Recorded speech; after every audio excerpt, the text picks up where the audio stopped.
Ngayong linggo ay pinagdiriwang natin ang dakilang kapistahan ng tatlong persona sa iisang Diyos, ang banal na Santatlo, the Holy Trinity. Sa pagdiriwang natin sa dakilang kapistahang ito, ipinagdiriwang natin ang pinakamahalaga at pinakamalalim na doktrina ng ating pananampalataya, ang banal na Santatlo. Bilang mga Katoliko, naniniwala tayo sa isang Diyos lamang.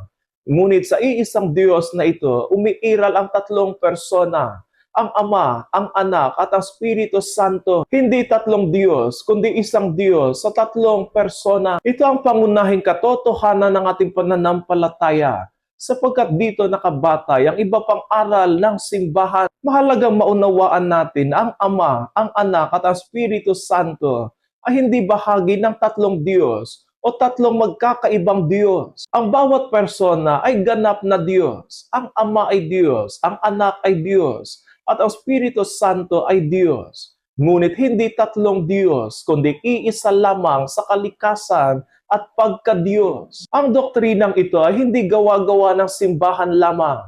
Ito ay unti-unting ipinahayag ng Diyos sa kasulatan. Sa lumang tipan, ipinahayag ng Diyos ang kanyang sarili bilang iisang Diyos. Ngunit sa bagong tipan, mas lalo itong naging malinaw sa pagdating ni Kristo. Sa binyag ni Jesus sa Ilog Jordan, makikita natin ang anak na binibinyagan, ang Espiritu Santo na bumababa sa anyo ng kalapati, at ang tinig ng Ama mula sa kalangitan. At bago umakyat si Jesus sa langit, iniutos niya sa kanyang mga alagad na binyagan ang lahat ng bansa sa ngalan ng Ama, ng Anak, at ng Espiritu Santo. Ang banal na Santatlo ay isang misteryo.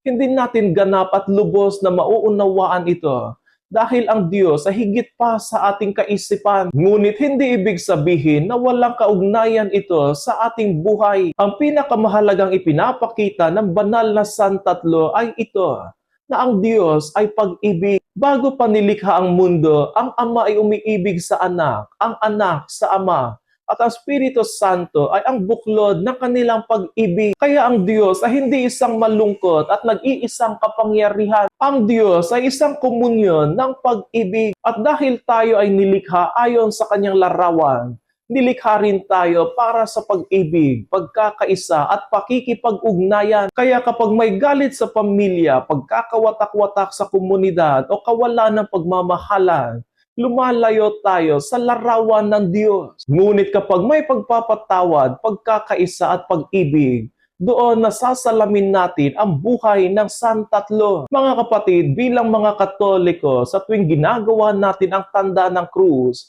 sa ngalan ng Ama at ng Anak at ng Espiritu Santo, hindi lamang ito isang simpleng tanda ng krus o panalangin. Inaalala natin dito kung sino ang Diyos at kung sino tayo. Tayo ay mga anak ng Ama, iniligtas ng Anak, at pinababanal ng Espiritu Santo. Naway ang ating pananampalataya sa banal na Santatlo ay hindi manatiling doktrina lamang, kundi maging buhay na karanasan ng pag-ibig ng Diyos sa ating buhay. Sapagkat ang Diyos na ating sinasamba at sinasampalatayanan ay isang Diyos na hindi malayo, kundi Diyos ng pag-ibig, na patuloy na nakikipag-ugnayan at yumayakap sa atin ng may buong pagmamahal.